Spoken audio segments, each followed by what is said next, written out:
Hi everyone, welcome to Festive Fitness, staying healthy throughout the holiday hustle. I'm Enriquez from General Philippines, and I'm thrilled to have you here. The holidays are a time for joy and celebration, but they can also make it tough to stay on track with your health. That's why we've partnered with Dr. Anywhere to bring you this session. Today, we're joined by Dr. Isauro Q. Young Jr., a leading pulmonologist who will share practical tips to help you stay healthy, energized, and balanced during the holiday rush. Let's get started and learn how to enjoy the season while putting your health first. Okay, good morning. Good morning, everyone, or maybe good afternoon, everyone. It's December. We're about to enter the holidays. I hope everybody's doing well wherever you are. Today. We're going to talk about how to stay healthy during the Yuletide season. It's not all about the healthy food that we are supposed to eat. When we say staying healthy, it also includes being safe during the holidays. As you know, this month of December, there are so many activities. We meet so many people. We do so many things. And so all of these, we have to remember that we have to be safe and be healthy. Marami pong kailangan tayong pag-ingatan. Okay. Remember, it's not just about the lechon. Ano? Hindi lang ho yun ang pinag-uusapan natin pag sinabi natin being healthy. Okay. So first and foremost is this. Avoid common holiday injuries. Isipin natin, saan manggagaling ang injury during the Christmas season? We are all having fun. We are all being festive with our family. Saan manggagaling ang injury? Number one, yan. Hanging of decorations. No other time of the year na naghahang tayo ng Christmas tree, nagsasabit tayo ng mga ilaw, ganyan. And pag sinabing sinabit, ibig sabihin it's somewhere high. Mataas yan, maaring nasa balkonahe, nasa terrace, nasa bubong. So, when we do those things, always remember that it is a hazard, yung risk na magsabit ng mga dekorasyon.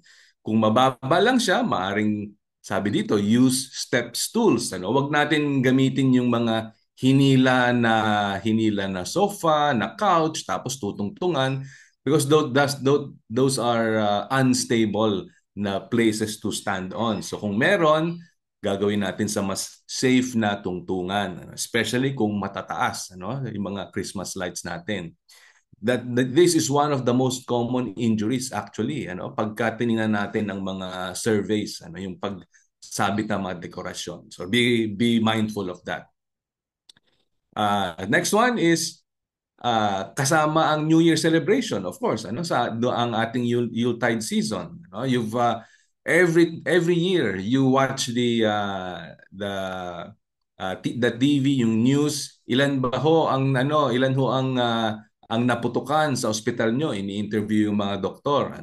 During my mga time na naka-duty noong araw sa mga emergency room, tuwing New Year ang pinaka busy na time of the year sa mga naputukan, naputulan, na napaso, yan mga yan. So, leave fireworks to professionals or those who have experience or who have protection.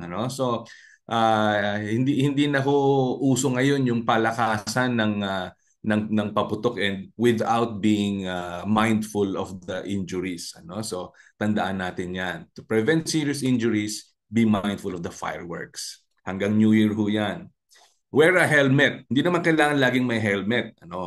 But for holidays, when we travel, when children open gifts, yung mga niregaluhan, this is an example, itong bicycle na to, yung mga niregaluhan ng bisikleta, syempre gusto nila agad gamitin yon. They would want to use it immediately. Kung pwede lang yung EVE, magbibisikleta na yung mga bata.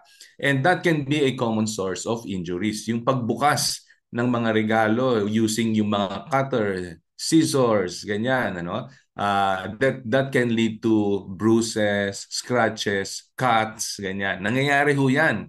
Imagine yung bisperas ng Christmas, lahat ng household nagbubukasan ho ng regalo yan. So meron at meron na mamalasin at might have some injury. So if you are the adult in the household, Be mindful pag bukasan na ng mga regalo, may konting warning. Yan, ano. And pag naggamit na ng bisikleta, merong konting warning. So in this specific example, sabi niya, wear a helmet or well protective na gear pag magbibisikleta, magmomotor. Yan. Prevent residential fire. Saan nanggagaling ang fire during Christmas season? Remember, ang Christmas season, hindi Christmas sa houses natin kung walang Christmas lights. Di ba, no? And ang Christmas lights is not just one bulb. Ano? So it is a string of bulbs na patong-patong, sunod-sunod in series, and usually isa lang saksakan. Ano? Isang mahabang extension cord lang ang saksakan. Diyan nanggagaling ang emergencies, ang fires, residential fires because of the overloaded wiring. Hindi kaya nung wiring yung dami ng ilaw. So it's good if your house is very bright, well lit, very colorful. But remember, merong limit ang saksakan. Merong limit yung outlets. So i-distribute natin kung saan nakasaksak, hindi lang lahat ng ilaw sa isang plug. Yan. Very very important yan. Ano, if you think about it, very very common na pangyayari ang nasunugan dahil sa faulty wiring. Keep candles away from children. If there are candles, keep candles away from children, pets, yung matatamaan ng mga alagang aso, alagang pusa, yung nasa walkway na candle, yung talagang pwedeng masipa, pwedeng matamaan, ganyan. So this can easily cause a fire. Yeah. So, we realize now na nga no, hindi lang pala sa food ang pag-iingat sa Pasko, even injuries like this. Okay. Healthy eating tips. Hindi naman masyadong maraming mahabang usapan tungkol sa health, sa eating. This is important, but the eating itself is just one of the many ways to stay healthy or be safe during Christmas season. Number one, balance and moderation are key to staying healthy during the Christmas season. Masarap nga naman ang food. The Christmas season is always a time of eating, being with the family, with relatives, with friends, feasting, ganyan.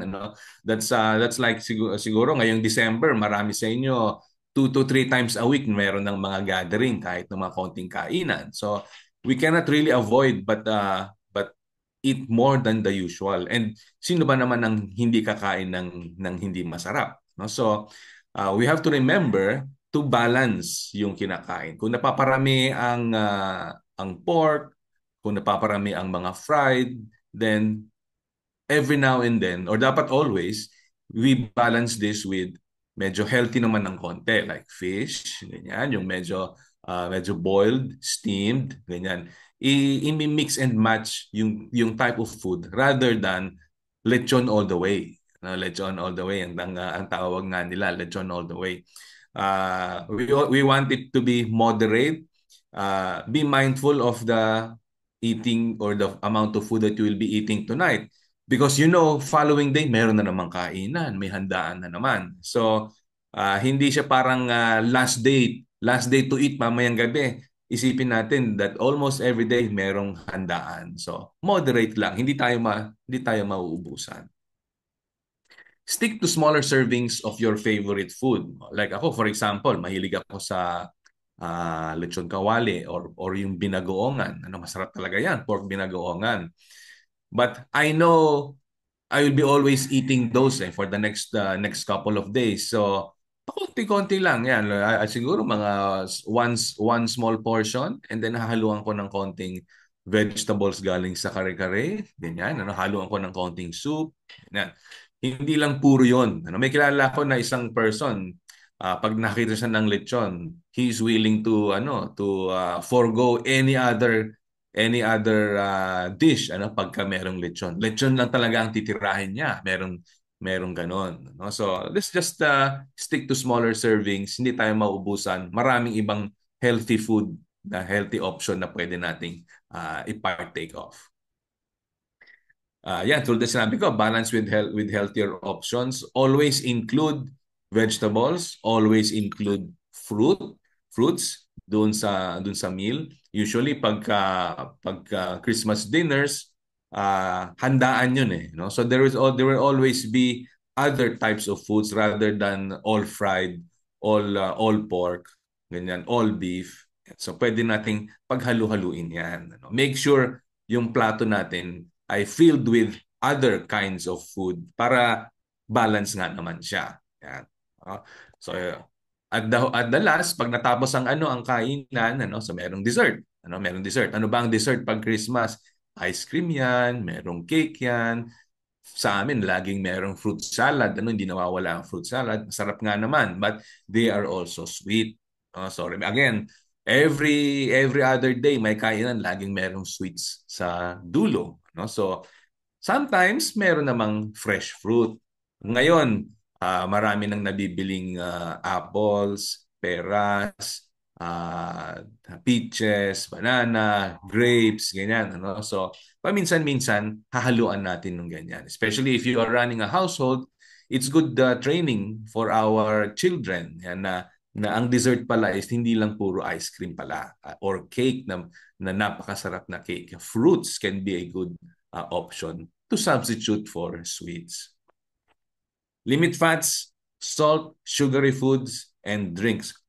This is like the summary, of all this. Having a balanced diet, it means that although you are balancing all kinds of foods, meron konting limitation sa fatty food, oily food, salty food, sugary food, and drinks. So you can still enjoy a big meal. Hindi naman ito parang punishment na Christmas nga, ngayon pa ako magko-control. Hindi naman sinabing do not eat this Christmas season. It only says to be mindful of what you're eating because it will be one whole month of binging, one whole month of feasting. Ganyan. So dapat kontrolado ng konti. Ganyan. Alright, maraming kainan, maraming handaan, maraming get-together. The threat of infections is still there, is still out there. So ang sabi is, if possible, do it outside where there is better ventilation, hindi masyadong kulong ang atmosphere. Remember, respiratory infections are more easily transmitted in crowded and poorly ventilated places.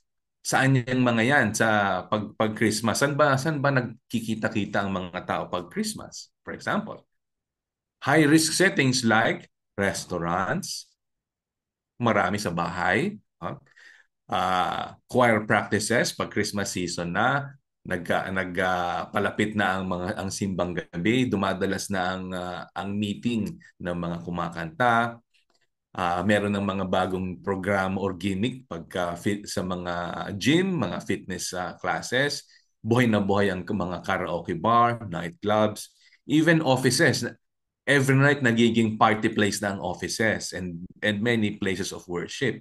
So these are all crowded, closed, and congested. Yung 3 Cs. So if possible, kung walang choice, make sure ma-increase ang ventilation. And ang easiest way to increase ventilation para hindi kulog yung air, is to do it outside if possible.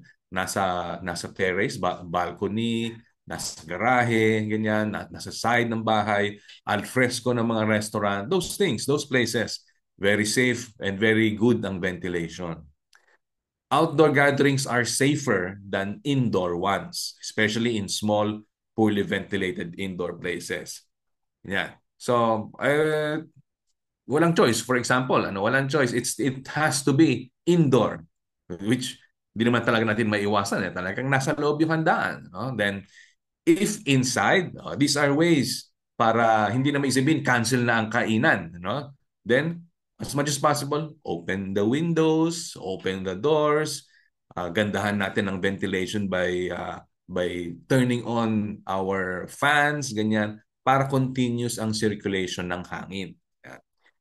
limit time spent in indoor settings, no? Pwedeng konting kwentuhan muna sa labas and then papasok para kumuha ng pagkain and then pag merong mga chairs and tables outside, sa labas kakain. That's another way. Especially ngayon, the weather is cool. Ano, if you notice, medyo lumalamig-lamig na. It's a nice time of year to eat outside, ano, malamig-lamig, no? Masarap ang pakiramdam, feel natin ang Christmas. Ano? So, we can also limit the time spent indoor. Uh, Mahirap kumain ng nakamask, but in other situations where you're in an office, ganyan, in choir practices, then wear a mask pag talagang magkakatabi-tabi. No? Maintain physical distance if in really crowded places that you are not eating in. No? So, medyo may konting distansya. Isa pa, yung food safety. This one is, kanina we talked about yung eating food. Diba? This one is talking about preparing food. O nga, no? Pati preparing food pala can be a risk, ano? Can be a threat to our health, no? So food safety is part of it. Remember, every 3 days may kainan, may naghahanda ng pagkain, somebody's cooking the food. So protect your family's health by protecting them from contamination ng food. Like here, wash hands and surfaces before, during, and after preparing food and before eating. Yung chopping board kung saan chinap yung lechon, yung barbecue for example, ano, yung lulutuin pa lang, yung lulutuin pa lang, hindi doon hihiwain yung fruits, yung apples, yung pear, ganyan, ano. Sa ibang surface 'yon. Kasi yung isa na contaminate siya ng raw food. Ganyan, no? So when we are preparing food na madalas gabi-gabi, ganyan, sometimes we tend to forget these small things, ano. So mamaya magdadayariya na yung ating mga bisita, yung mga anak natin, ganyan. So washing of hands and even the surfaces that you use. Ano, yung mga medyo may konting blood pa na surface, kailangan malinis yan bago gamitin ulit. Separate raw foods. Keep raw meat, poultry, seafood, and eggs separated during preparation. Mahilig tayo sometimes yung shabu-shabu, samgyup, ano, yung mga ganyan na kainan where we cook yung food ourselves and then eat it, 'di ba, no? So remember, pagdating sa atin ng food, raw 'yon eh. So yung pinangkuha ng raw food, hindi siya yung pangsubo natin. Hindi siya, no? So yung chopsticks para pang-dip nung meat sa oil o dun sa habang niluluto siya, hindi yan ang gagamitin natin na pangsubo. No? So separate muna ang raw food. Let's treat it as raw versus cooked.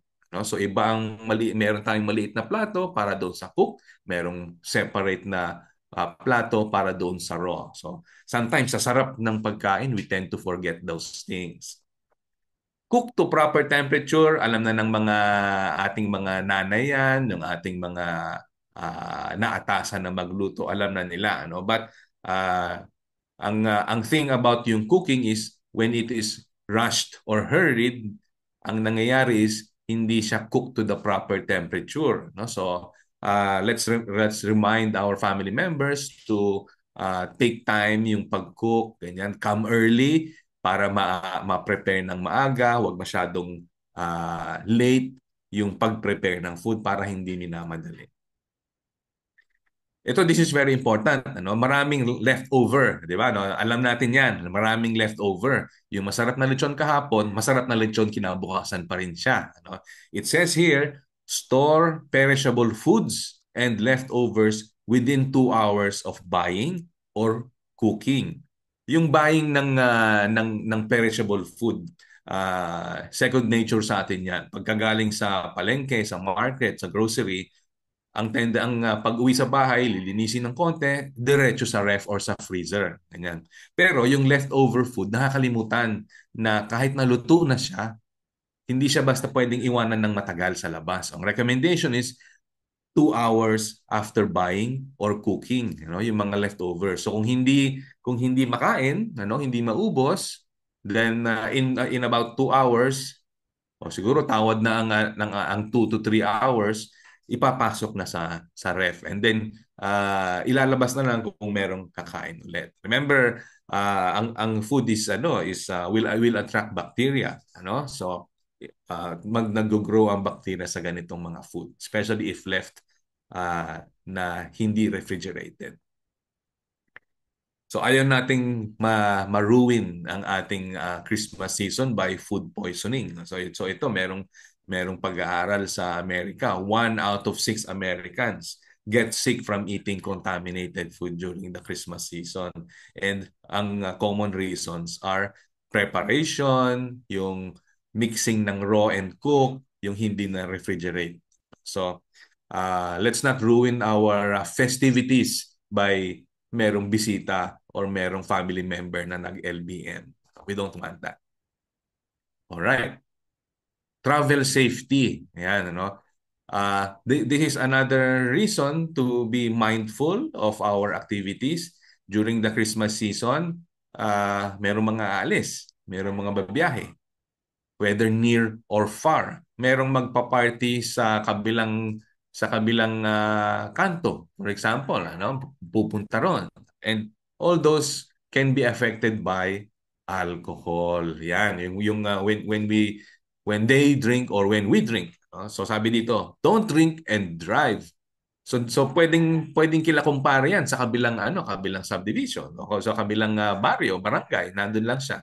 So it doesn't have to be a very far place para to start considering travel safety. So if you drink, don't drive. And the one assigned to drive ay dapat hindi rin nakainom, no? Hindi nga tayo nag-drive pero yung naatasang barkada ay nakainom din. Then the risk is still there. So don't drink and drive. Another reason to wear a helmet ay yung pag nagmomotor to and from your destination. O pag may kaangkas pa, parehong naka-helmet. Hindi lang yung pasahero ang naka-helmet.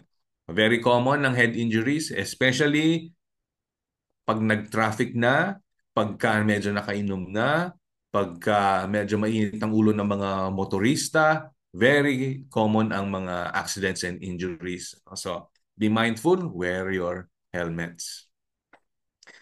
Wear a seatbelt if you are medyo traveling by car, medyo mapapalayo ng konti, babiyahe, wear a seatbelt rather. Before traveling abroad, be aware of the restrictions that you are going to. Meron bang nangyayaring epidemic doon? Uso pa doon ang infection? Are masks required to be worn in that place? So usually merong mga announcements yan sa mga website ng destinations. When riding mga long-haul flights, remember, di ba, merong reminder pagka long-haul flight, like for example, traveling for more than 4 hours, merong risk of yung blood clotting sa legs natin. Dahil matagal na nakaupo, matagal na hindi masyadong gumalaw, the blood flow slows down, especially sa extremities. So, merong mga airlines, they have advisories on how to prevent these clots. Minumove ang legs, every now and then stand up, punta ng konti sa CR, doon sa likod ng eroplano, there's a small space there, pwede kayo mag-stretch ng konti sa ganyan. And these have been shown to prevent yung pag-clot ng blood sa legs. That's very important. Importante ang prevention of clotting sa legs because these are reasons para yung clot ay umandar at pumunta sa lungs, for example. And then nagkakaroon ng konting parang hingal or parang pagpaninikip ng dibdib. And that happens rarely, but it is very important. Kaya madali lang naman yung mag-move ng legs kahit nakaupo, pwede. Ano? Kung pwedeng tumayo, mas maganda. Coping with stress, ano? Ang mental health ngayon is it is not just something that is trending, ano? Hindi pa sinabing mental health kasi nauuso ang mental health, especially nung COVID nauso siya. Mental health has always been an issue. It's just that it was only recently that it was given the proper attention that it needed, ano, yung stress. And sometimes, especially when it's the Christmas season, ayan, ang tendency is wala namang stress eh. No, masaya nga eh. Ano, panahon ng bakasyon eh. How can there be stress? No? Puro party. Ganyan. But remember, everyone can experience stress and sometimes we tend to overlook yung mga symptoms of stress on adults, teenagers, and even children. You know? Uh, and from time to time, they can experience this and walang pinagkaiba ang Christmas season. Ang mahirap nga sa Christmas season is it's harder to detect kasi everybody's busy. No?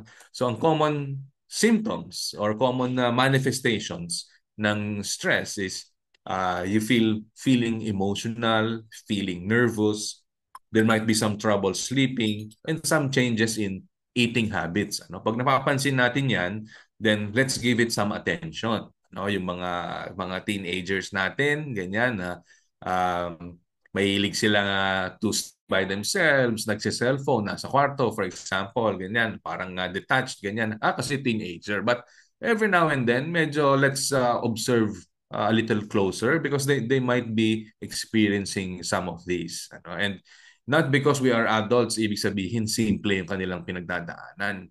Not necessarily. Iba actually ang pinagdadaanan nila. That's why we have to be mindful of their mental health. Kukumustahin natin from time to time, obserbahan natin ang kanilang mga kilos itong Christmas season.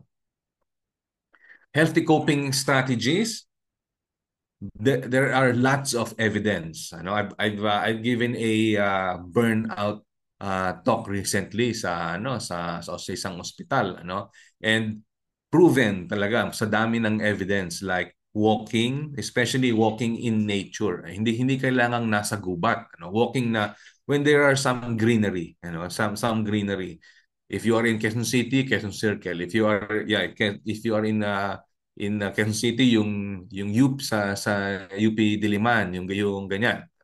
If you are in Makati, meron parang or Taguig, meron parang walkway na sa BGC na all green. If you are in Marikina, yung riverbank. Ganyan. Those are places where you can do your walking, you can enjoy the view, you can enjoy the coolness of the weather, and at the same time Christmas na, meron ng konting decorations yung places na yan, and really proven to be beneficial to stress and physical health together, ang walking.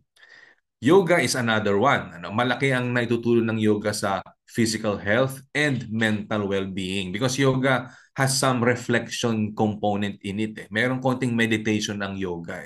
And even if you are just staying in one position, di ba? Pag sinabing yoga, yung naka-hold ka in a certain position, may kasamang meditation kasi yon. Kaya siya very useful in coping with stress. Traveling is one. Depende sa destination kung stress relieving. Proven also that traveling in places where there are some activities related to nature. Some activities. Hindi naman kailangan na mag-travel sa South Africa lamang para lang magkaroon ng or mag-travel sa Palawan, Bohol, ganyan. Any place kahit nga sa metropolis for as long as merong park, merong pwedeng exposure sa greenery, then proven yan. Going to art galleries, art museums, looking at public art, street art, these are all helpful kasi it changes the usual view that we have. Merong konting reflection doon sa art, merong konting imagination when you see the art. It helps the mind. Yan. And social connection, hindi yan mawawala during Christmas. Yung mga get-together, hindi mawawala yan. But, ang important na social connection, that we must not forget are the elderlies. They are the most detached. They are the most disconnected. Ganyan, no? So, hindi lang dapat Pasko, hindi lang dapat Pasko, but connect with the elderly. Connect with them. Hindi, of course, kasi ang texting is connecting, but a phone call, yung voice, physical presence, all these help cope with stress, especially yung elderly. May merong in the same way that the teenagers have their own, they're going through their own troubles, ang elderly are also going through their own, yung kanilang mga thoughts, ganyan, yung being lonely, being alone, being distant. Yan. So these are people that we need to connect to. Yan. Seek the right care and support, reduce stressful feelings and symptoms by looking at other ways or all the ways of coping with stress. Staying active. Naku naman, active na nga naman talaga tayo sa Christmas. Hindi na naubos ang ginagawa sa Christmas. I'm always active. But is it the healthy activity na gusto natin? After a meal, ang sabi is, go for a stroll. Ganyan.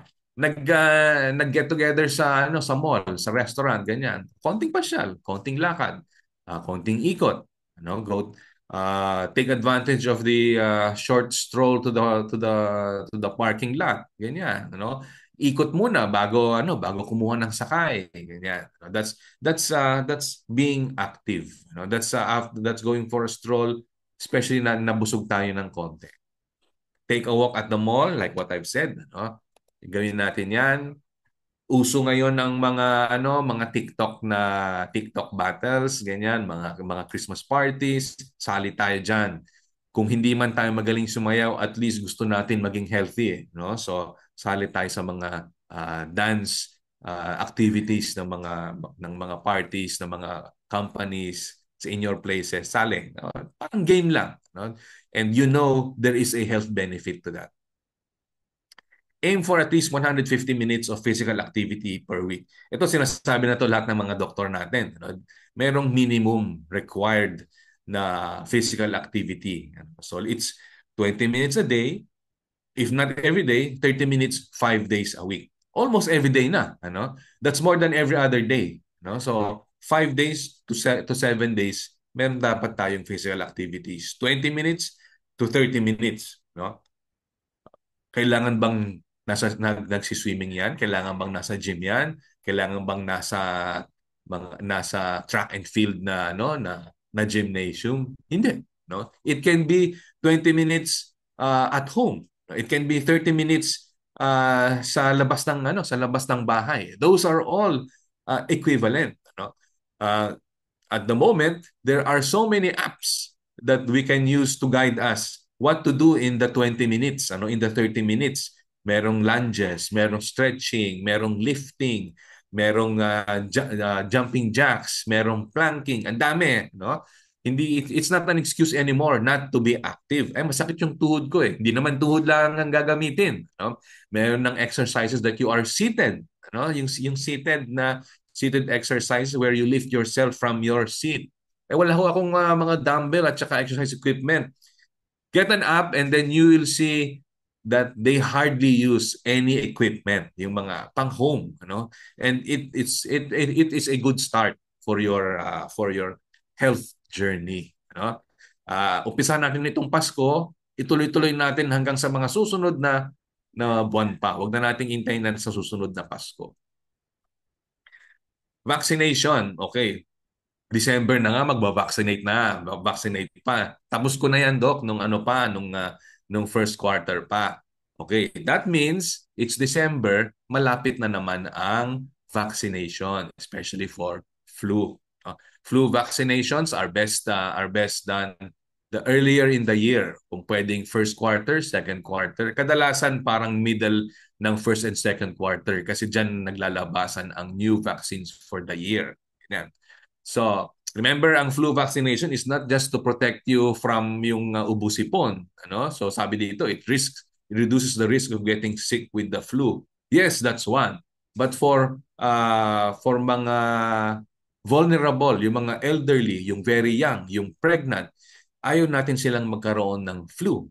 No? So it prevents serious flu complications. Hindi lang ubo-sipon ang flu. No? For children who are very young and vulnerable, vaccination can be life-saving. For those who are pregnant, vaccination can protect the mom and the baby. Yan.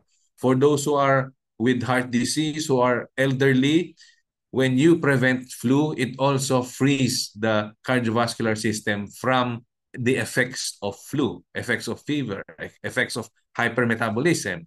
Lahat yan naiiwasan just by the once-a-year vaccine. Sulit. Sulit na ang mag-vaccine by preventing all this. If you are healthy and you receive a vaccination and you are protected from flu, you also protect the person you are living with. Tulad nung sa COVID vaccination. Di ba, no? Ang sabi sa COVID vaccination noon, pag na-vaccinate na ang certain percent of the population, 70 or 80% of the population, the other 20% is indirectly or are indirectly protected. No? So, when you receive your vaccination, bear in mind, you are also doing the people around you a favor. Yan. Okay, so dami yun. Marami tayong napag-usapan na ways to stay healthy and stay safe during this Yuletide season. Hindi lang pala sa pagkain ang usapan when we talk about safety and health during the Yuletide season. We talk about safety ng injuries, safety during travel, marami tayong napag-usapan. Safety ng vaccination, the food preparation is one, safety during travel, safety and health dun sa choice of food. So, I hope I was able to, in the last 30 or so minutes, I hope I was able to explain to you or make it clear that all these are important in staying healthy during this Christmas season. Itong short presentation na to ay hindi parang invento lang, hindi to galing sa kung saang website lang. I used World Health here, I also use CDC here. These are very firm recommendations, important recommendations that have evidence that back them up. No? So like yung food preparation, lahat yan, totoo lahat yan. So I hope you remember all these. I hope you remember to think about your health and remember yung reason for the season. Yeah. Thank you and happy holidays sa inyong lahat.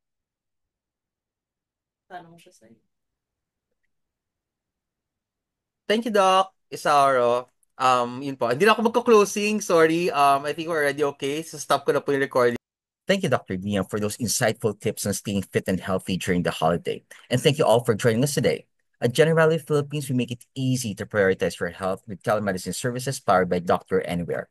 You can consult licensed doctors online anytime, anywhere, perfect for managing your wellness even during the busy holiday season. To learn more or book a consultation, visit generali.com.ph and follow also us on Facebook, Instagram, and LinkedIn for more health and tips updates. Stay healthy, stay safe, and enjoy the holiday. Merry Christmas to you all. Bye.